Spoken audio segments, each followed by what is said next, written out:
আসসালামু আলাইকুম প্রিয় দেশ ও সুনামবাসী, আমি আছি সবুজের অরণ্যের মধ্যে।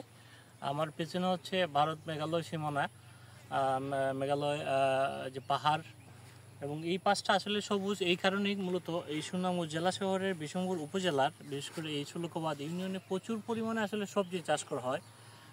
আপনারা ডান পাশে দেখছেন আসলে সবজি ক্ষেত, ঠিক বাম পাশেও কিন্তু আসলে সবজি ক্ষেত, বিভিন্ন ধরনের সবজি, বিশেষ করে আপনার সিঞ্জা, ঝিঙ্গা, লুবিউড়ি, কুমড়ো থেকে শুরু করে বিভিন্ন ধরনের সবজি আসলে এই এলাকার কৃষকরা উৎপাদন করেন।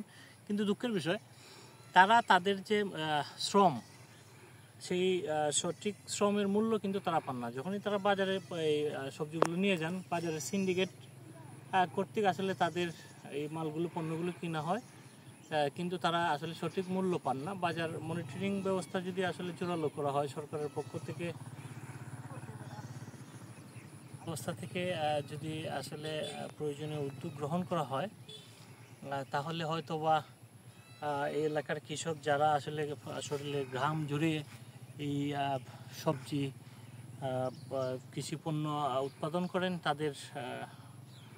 তারা উপকারভোগী হবেন, সেই আশা ব্যক্ত করে বিদায় নিচ্ছি। ভালো থাকুন, সুস্থ থাকুন। আসসালাম।